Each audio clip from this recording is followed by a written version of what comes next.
and Darwin Ronaldo. Exactly. Darwin Ronaldo was sent on to get 1 point. 1 point? And he got 3 points. Oh, yeah. Yes, that was what he was sent on to do, to get 1 point for Liverpool. Yeah.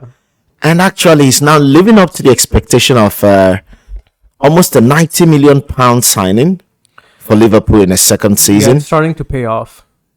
I'm not sure yet. I'm not sure. Let me tell you what happened was that his first touch, that first ball that came, that he took, I was like, okay, his first touch was poor.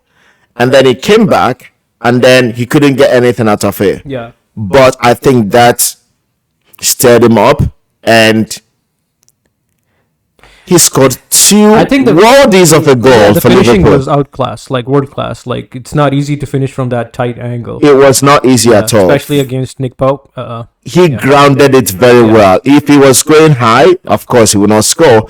But the moment he hit it very low, that was top finish. Those two goals, it will go in history books for sure. Yeah. Wow. You know what's funny? I thought like Liverpool should start playing 10 players every game because that's when they play better than 11. I think it's just, I don't know what it is with having 10 players, because everyone is mentally alert more. Yeah. Or, you're more mentally alert that, okay, there's one person missing, and then we got to step up our game. But on the other hand, the team that has 11... Yeah. But I think it's physically impossible because it will tear your players down. Every game, every week, 10 players. How did they change their formation after? I think they just played back. I think they kept the same, because they always had the two instead of having the three they would have normally in a 4-3-3 formation.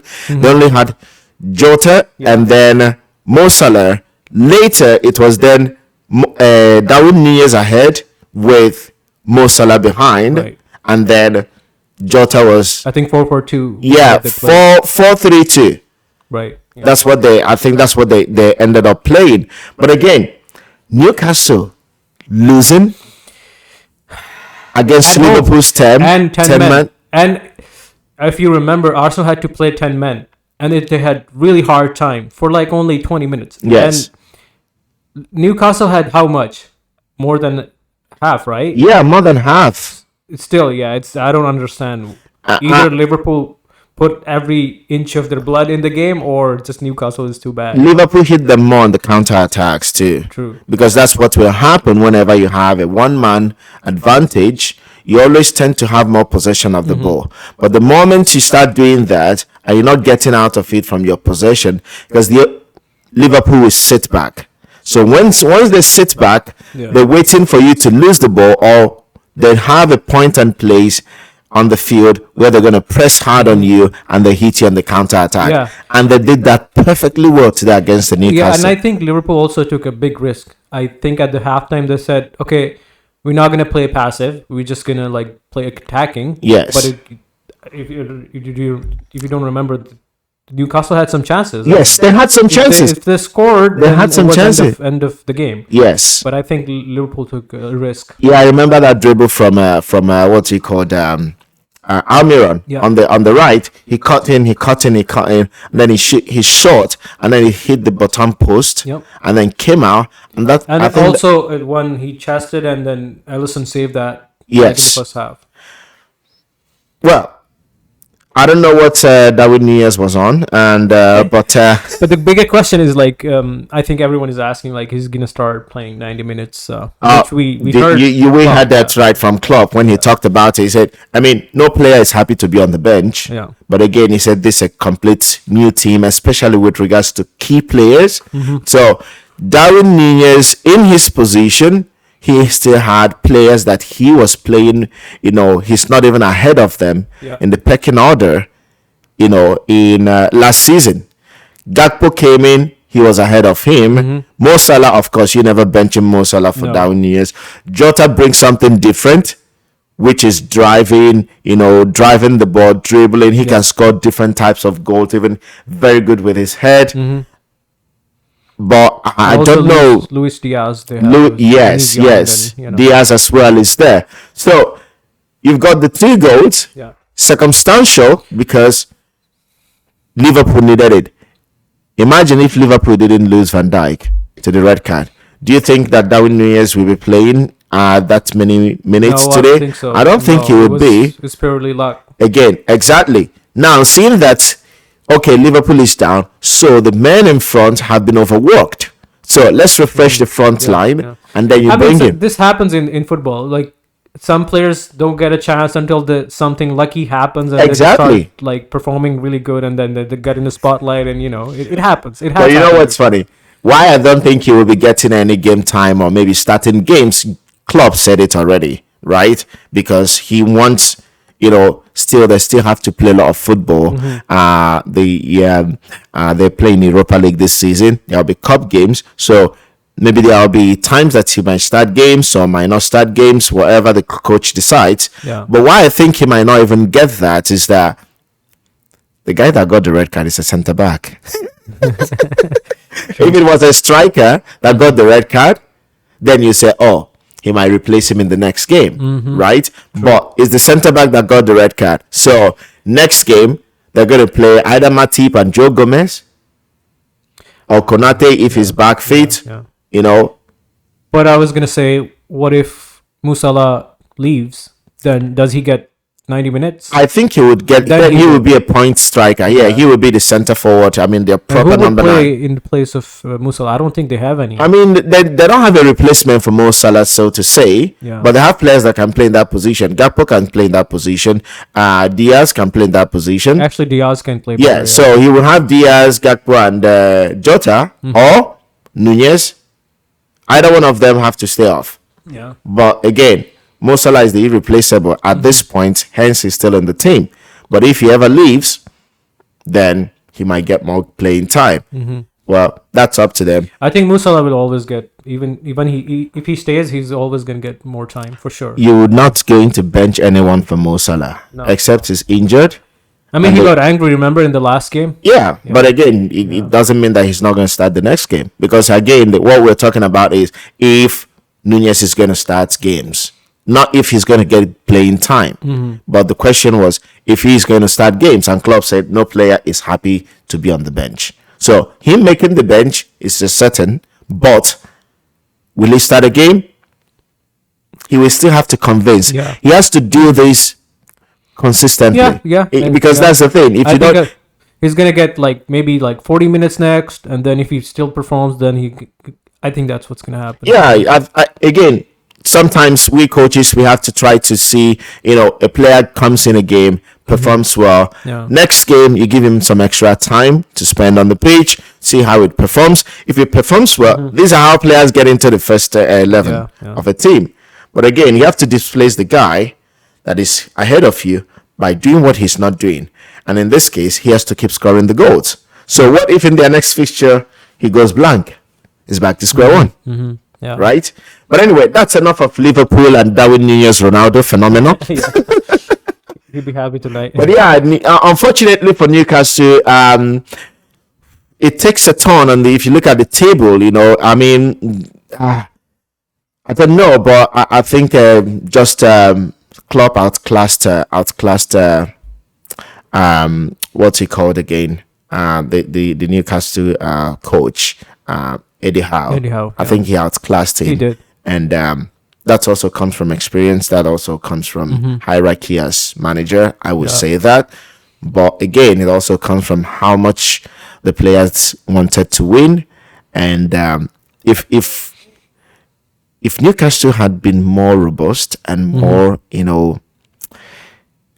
more definite in their finishing, I think they would have finished off Liverpool.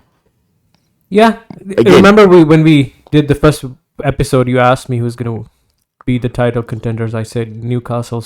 It's still too early in the season, but I think I don't see that thing that is needed in Newcastle, even especially after today's game. Yeah. If you cannot win against 10-man team home, it says a lot about you. Wow, it's funny. Newcastle have lost 2 games this season. Yes, crazy. What the heck?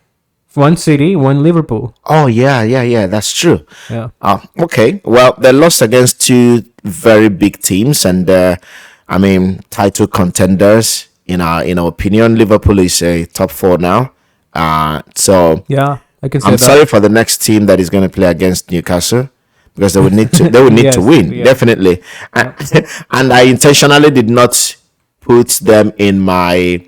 I did not put any Newcastle player in my. You did not have in my fantasy team this weekend, because I knew that they would find it difficult to score against Liverpool. Yeah. So next week I'm putting them back. They're playing Brentford. Brighton. Brentford. Yeah. Oh. So it's not an easy. Oh no, they're playing. No, Brighton. they're playing Brighton. Right, and away. That's a tough game. This will be an interesting game, because both of them will want to have the ball.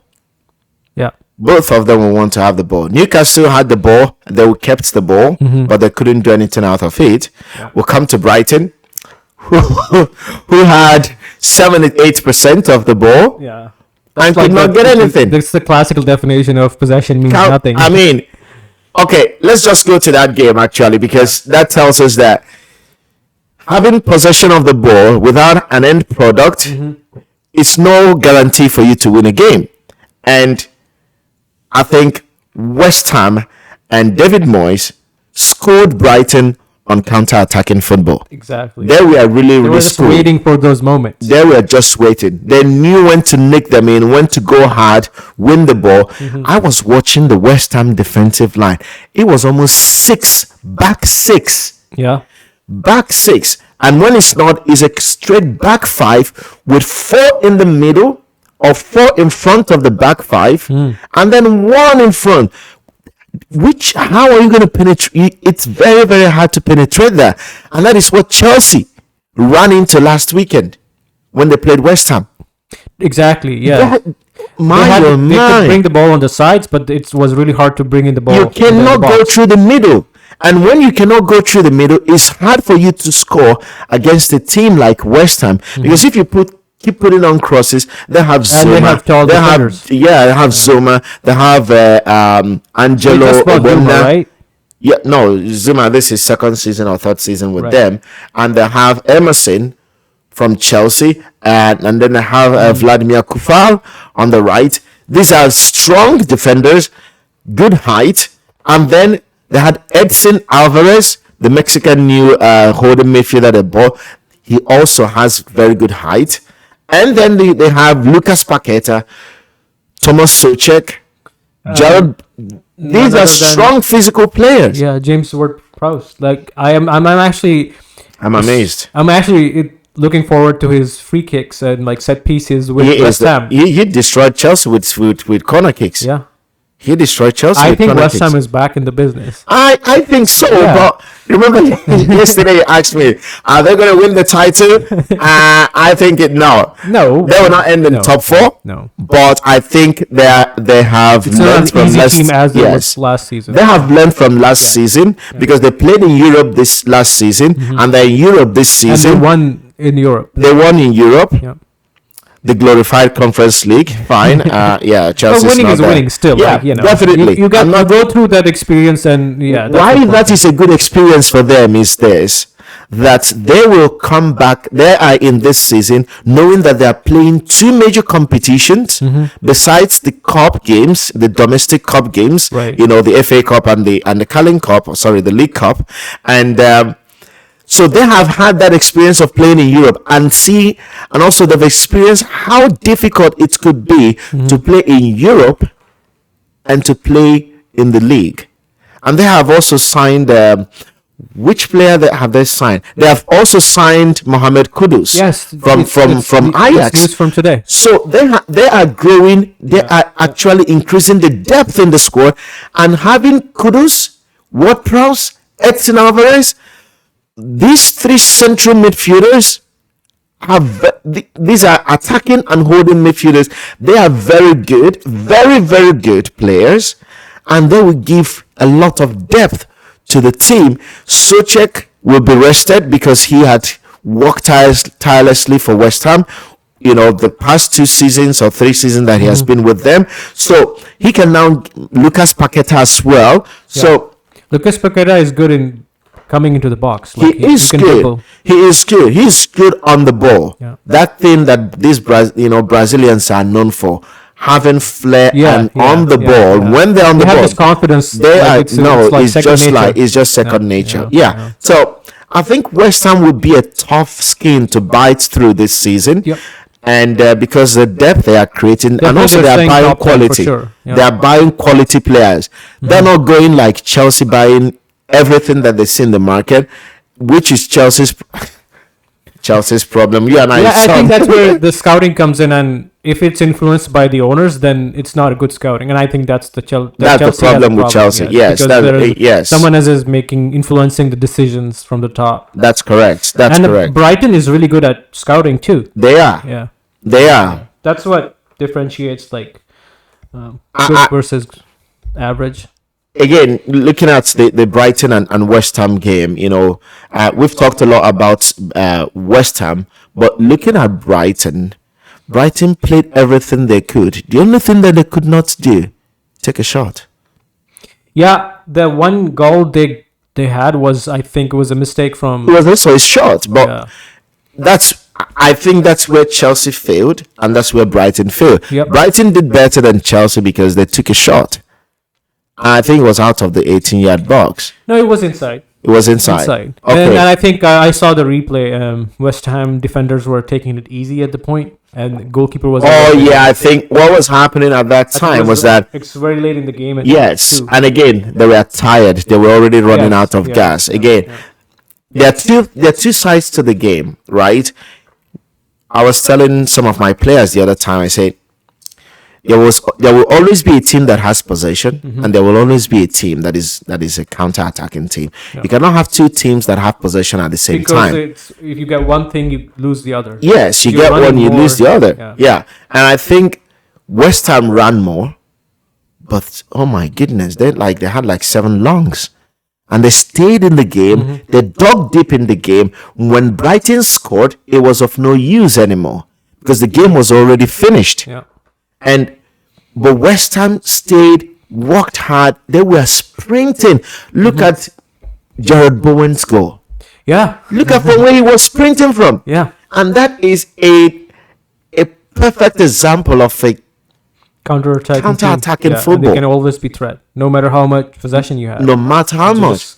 They will take one chance and that's it. We are just looking at the stats here, right? Yeah. The average position of the Brighton players. They spent almost the whole game in their half. In West Ham's half. Yeah.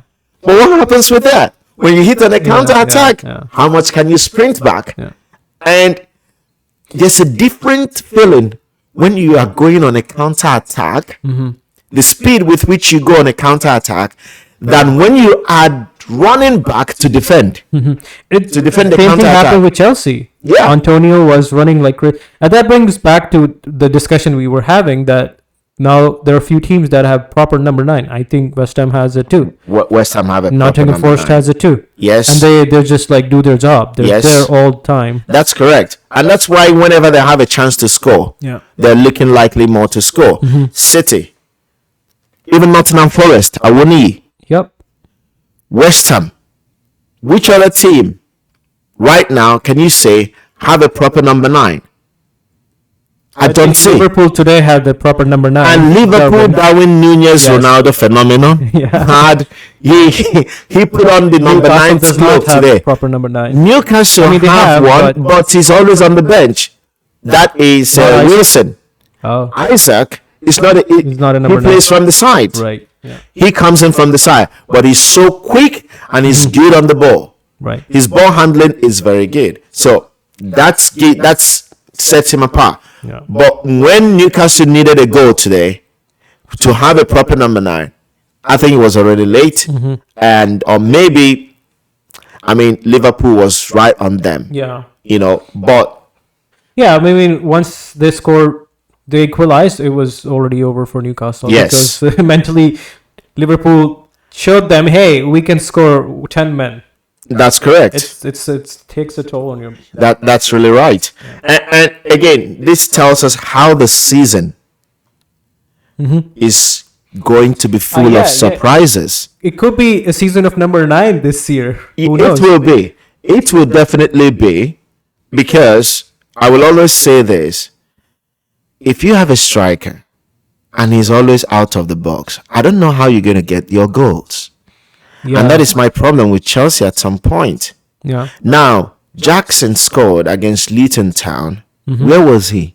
In the box. In the box. In the 6-yard box. Yeah, I think this is a kind of a talk that you should happen, that, hey, don't take shot outside the box.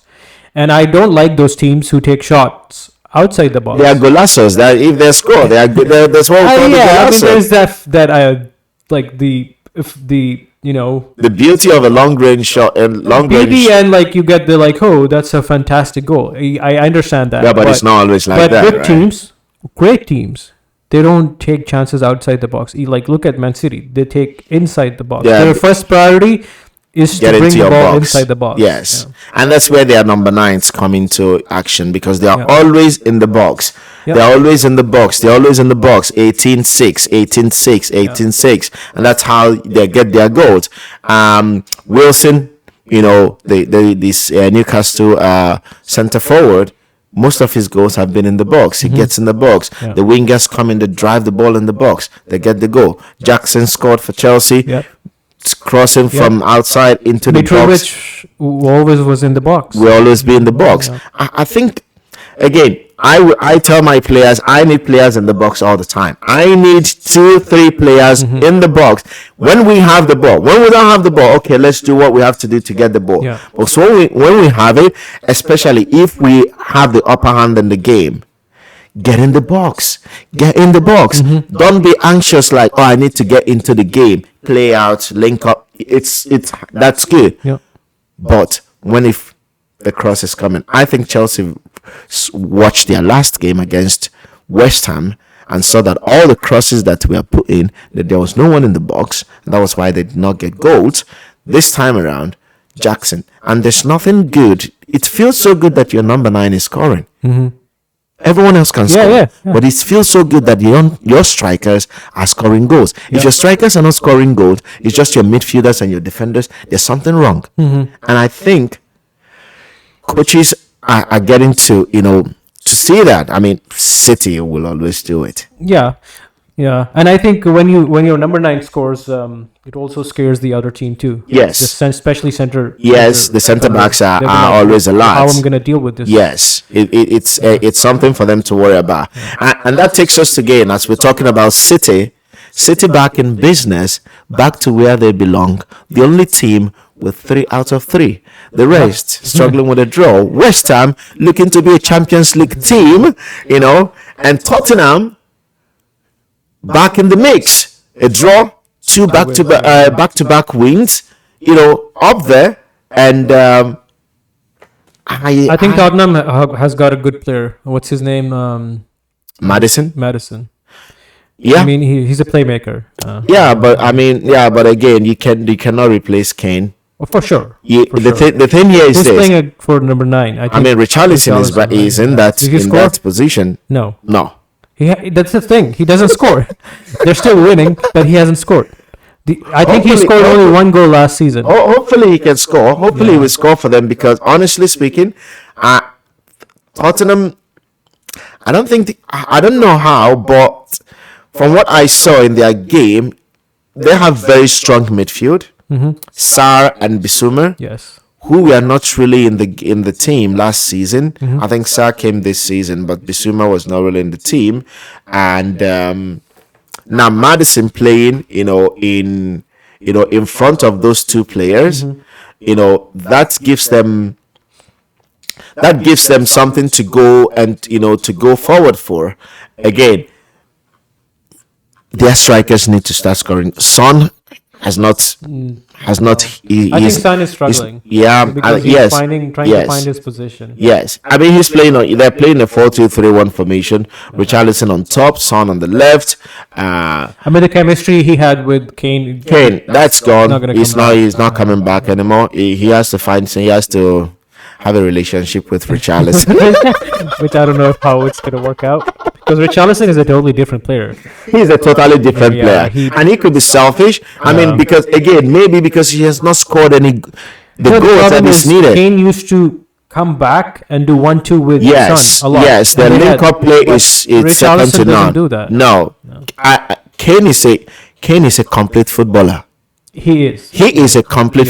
He can play as a number 10. He can play as a number 9. If you want, you can play him as a number 8. He drops so deep, picks up the ball, finds Son wherever he is. And he can read the players too. And he can, he's good on one-on-ones or 1v1s. So he is the complete thing that they are missing. Imagine if Kane is still in Tottenham with James Maddison behind him, with Son on the left, Kulusevski on the right. I think with Apesa and Yves Bissouma rather, in the holding midfield and number 8 positions, I think Tottenham would do great. But losing Kane, I don't know. However, you know what's funny if that happens, like Tottenham wins FA Cup. I'm not saying they can win the Premier League, but you never know. I mean, they've won 2 games. They've won 2 games, drew 1, won 2, 7 points. I think third on the league I mean, so table. far they had easy games. I mean, they haven't dealt with Chelsea or Arsenal or City or Liverpool. Yeah, they have not. They have not yet. But I think so far there are no more easy games again, because if you don't win your games, no matter what the team is, it will be hard for you to get off the table. They had a game with United. Yeah, and they beat United 2-0. Okay. I mean, United is struggling. Brentford is not an easy game. Brentford is also not an easy game. So they've been better. They've not. Again, I think having a new coach, brings in some freshness into the team. Too, and he has a record of it. Yes, and gives everyone a second chance too. Yeah. You're starting on a new slate. Go in there, show me what you've got. You got your opportunity, put in the work, and let's see. If you keep doing well, you stay on. If you're not, you're out. Someone else takes your position. So I think, well, I'm not saying that Tottenham will finish in top 4. I don't think I said that when we talked about that, right? We didn't include them. I mean, but again, the problem with Tottenham, as always, was consistency. They have the mentality in the club itself. But let's see, Antonio Conte was very ruthless and very, he was so straightforward about it. I'd say it's a mentality thing in the whole team, not even for individual players, but as a club itself. So let's see how that will work for them. And anyway, moving forward here, seeing that some of the big boys struggled to win, which includes Manchester United against Nottingham Forest. I do not know what has become of Man United and what has become of Arsenal. Arsenal and Man United, they are looking very different from what they were last season. What is it that is wrong with Arsenal? Everyone knows what's going on in Arsenal. He's experimenting. The transfer of Kai itself is it's hard to understand why he got him and he playing him starting 11 and giving him more time and still like taking his side. I don't think he should be. Remember, I said in the first week, I said I don't see the same Arsenal. Yes. I can remember because I watched all the games last season. Yeah. The line breaking passes are not there. No. It's just a different they're becoming more like Chelsea last season. Yeah. Just keep the ball, bring it back. I wish them all the best for that. Yeah. Again, bringing Kai brings Chelsea. You took Kai. You took Jorginho. These are two players that most people didn't want them to be at Chelsea. I mean, Chelsea fans, obviously, but Arsenal has lost the cutting edge, the bite. Yeah, there was this fierce nature. Xhaka left. Again, he had that mindset. Yes. Yeah. They've lost the fierceness that they had when Xhaka was there, and when Jesus was also there as their number 9. Again, I know Jesus is coming back from injury, so he has integrated into team training. But again, the people playing that will be playing around Jesus, will they have the same drive? Will they have the same passion? Will they have the same, fire in them like Jacques had when he was there? It's not going to be Kai. I don't know what's going on with them having Kai on there. He's 24. People say he's young. I remember when he first came to Chelsea, they say, "Oh, he just moved into a new country. Oh, he was COVID. Or was that?" No. We talked about Kylian Mbappe. Yeah. He won at 19. Who is a player who's a good player? He scores at Anywhere, any age. Yes. Like, look at Kane. Like, Kane has been scoring since he was young. Since he made his debut. So, yeah, that's the definition of a world-class player.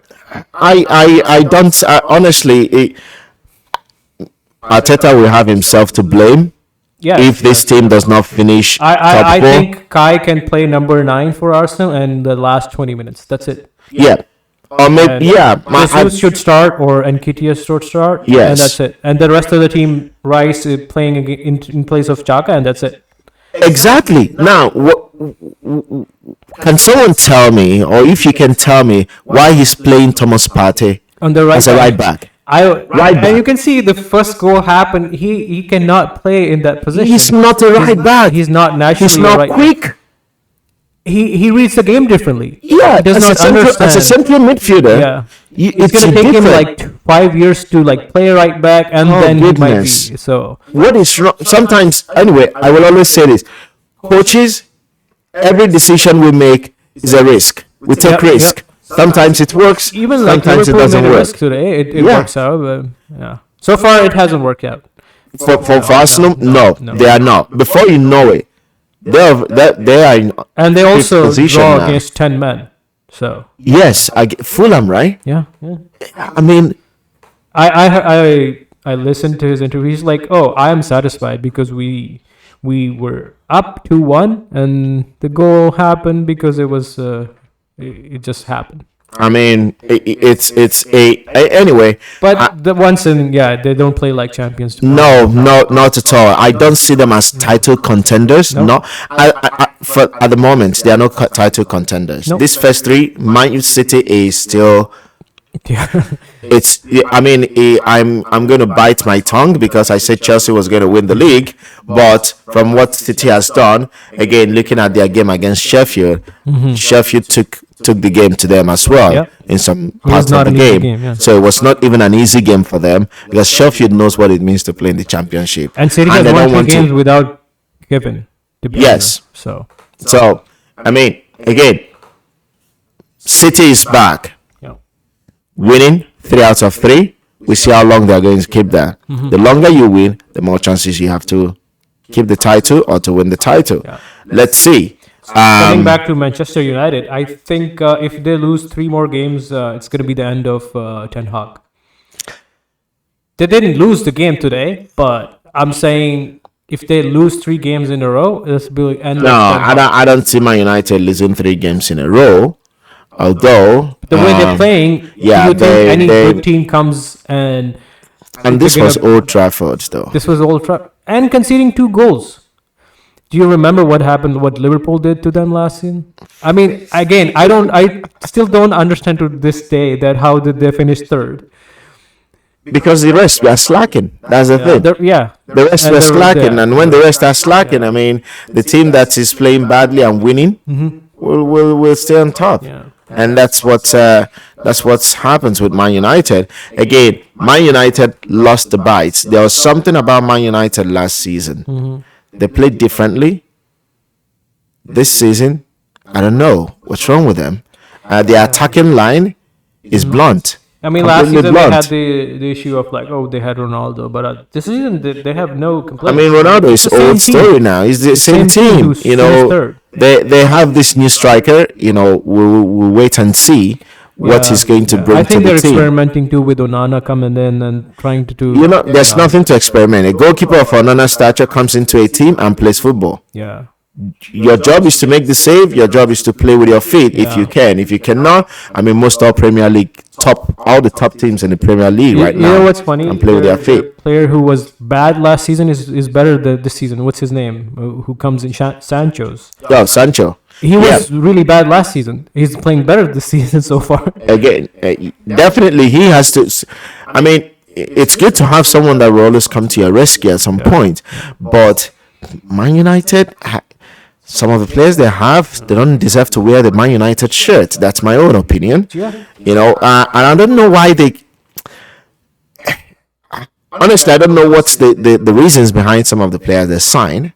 I don't know. Because not every player can play for a certain team. And some coaches know that. Man City is a prime example. Not every player can play for Man City. Because you may not be able to meet the coach's standard of play and the way he wants to play. You may be good at other teams. But again, do these coaches, Man United, Arsenal, do their coaches really know who can really play for them the way they want to play? Yeah, it comes back to the analysis and I don't know how strong their analysis team is. That's because they do that work. They tell the coaches hey, look, he's performing this way and that's where he's lacking and this and that. Personally speaking, I need to see a player in action, and I will be convinced if this player can play for me, how intense I want to be. That's when you look at Manchester City, how intense the players are on the ball and without the ball, how they transmit Pep Guardiola's mindset and how he wants to play his game. That is what I think a coach should do. Get the players that you think can, Arteta is intense and then he pulled a Kai Havertz. Yeah. The number one strength that I think City has over the top teams is that, first of all, they don't concede a goal. It's really rare that they concede the first goal. You mean Man City? Yeah, Man City don't they get a draw after they score. But when they concede a goal, and if they know they're playing, they have there's winning, they don't get loose. They stay focused. Do you remember how many goals they used to score in the last 3 seasons? 5-0, 6-0. 6-1. Destroying teams. That's they don't. They're not carried away. They don't carry it away. Yes, that's the exact word I'm looking for. But the other teams like Arsenal, it's fine. We have 2-1. No, in Premier League, 1 goal difference means nothing. It means absolutely nothing. Yeah. Nothing. Yeah. Because even winning 2-0, it means nothing. Nothing. Because once you get the position, the stoppage time is 9 minutes. 10 minutes. 95, 100. So yeah. Anyway, moving to the other teams, the whipping team for this weekend. It's not Luton Town. The whipping team? The whipping team, it's Everton. Yes. Everton Football Club. As we come to the close of this show, Everton Football Club, we said that Everton Football Club might be relegated. First time in their history. Maybe they want... First time in their history? Yes. From Division 1-2? Yes. Wow. Yes. That's going to be a big thing to take. It will be a big thing to take. Fans especially. Yep. Someone might die of heart attack. I hope not. Yes. Someone who had the pride of always staying up. Yes. Yeah. I don't know what's going on. It's they don't even play good football anymore. No. I don't think they keep the possession anymore. I don't understand what they play. And they have players. Yeah, they have players. Yeah. But is it that they Mope is still at Everton, right? Yes. Yeah.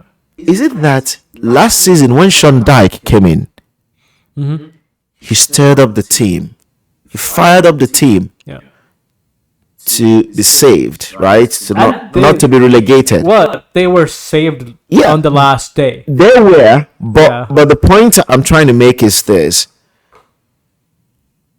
every player, I believe, bought into what he wanted to do because they didn't want to go down as players. Yeah. But this season, do you think the approach or that they are on the same wavelength with their coach? I don't think so. No. Sean Dyche is a really good coach. He's very tactical. Defensively. But I think they are losing. Word, but they are losing now. Yeah, but so his tactics is also not working. I don't think the players on the same game. I didn't. I saw some glimpses and clips of it, but the games I have watched some of their games before. I think I watched their last two games before this one. Their last two games, you don't see there's some mistakes. There's some the movement of the players when they don't have the ball. It's like you think why? Yeah, 3 losses on the bounce. Yeah, but look, Everton had more attacking threat. Like they had the ball most of the time. Yeah, you have ball most of the time, but you're not making anything out of it. Yeah. I mean, they have good players. Look at all those players. What if we look at the average position? Everton was playing in the mid mostly. Again, like you got to finish, right? You have to finish. I don't think they've done well in the transfer market in getting a good replacement for their striker. Yeah. I think they've always depended on Calvert-Lewin to come back from injury and save them.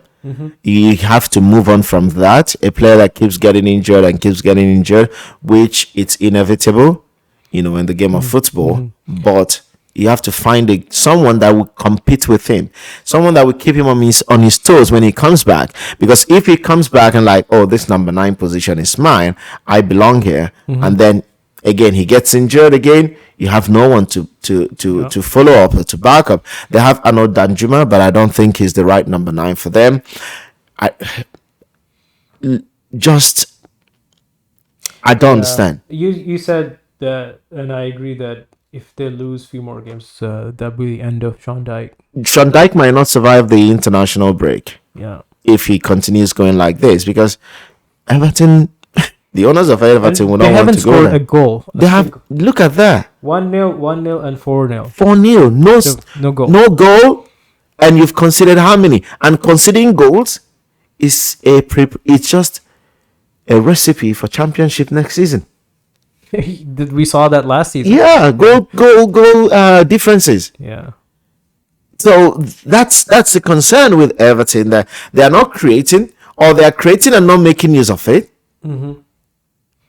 and conceding a lot. Why don't you pull up draws or something? Don't concede goals. If you don't win, don't concede. It's better you have like 3 draws on the bounce. And look at their opposition. It's not as if they've played Man City. It's not as if they played Man United. They've played Fulham, they played Everton, and they played Wolves.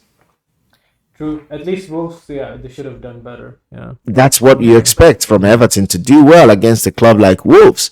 I mean, even Aston Villa. When did Aston Villa become a bigger team than?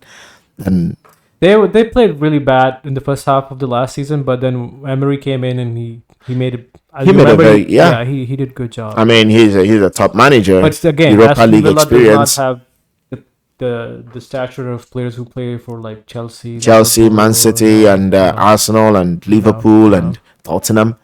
At least give them hard time. That's what I'm saying. That's the thing. Fight for it. Like have a. They were disgraced against like Aston Villa. 1-1 or 2-1 or 3-2. So you can have a start. But so far, Everton is looking grim. I mean, they are looking great for championship next season. Yes, for sure. And I hope it doesn't happen. I think they should make a documentary like Sunderland on them right now. It's going to be good to watch. Maybe they're already cooking some. That's how they can make money, at least. And finally, Chelsea opened the weekend's games on Friday with a 3-0 win against Luton. I watched that game. That was expected. There was nothing. But they played good football. Yeah, Raheem Sterling, Raheem Sterling is on another level this season. He has that energy. I think Chelsea is 100-200 times better this season compared to last. Of course, because last season they used to play boring, slow football. Pace, no intention, no desire. What I can say is like I get entertained watching Chelsea games. And I mean, play Sterling last season and play Sterling. No, again, like I think definitely something has changed. Pochettino knows how to, make them fire up. Yeah, he's got them moving. He's got them moving, and that's a good thing. Again, there are a lot of things we have to figure out at Chelsea, especially in the defense. We have to figure out a lot of stuff. The fullbacks, the wingbacks, I don't understand. Reece James getting injured and being out. But I think that we have to sort out our defense and also our attack. The midfield looks good. Enzo Fernandez I underrated him last season, but this season, this first 3 games, top. Enzo is way better than Modric for sure. Oh, they play differently and different positions. Modric has to just slow down a little bit and know Enzo what is he wants right? to do. Yeah, he's a central midfielder. Modric is a left attacking winger or forward. Okay. So, Modric, hopefully he comes good for Chelsea. Because if he doesn't, he'll be a wasted talent. Yeah. And once you leave Chelsea, I've not really seen players that left Chelsea and, resurrect their career back to the top again.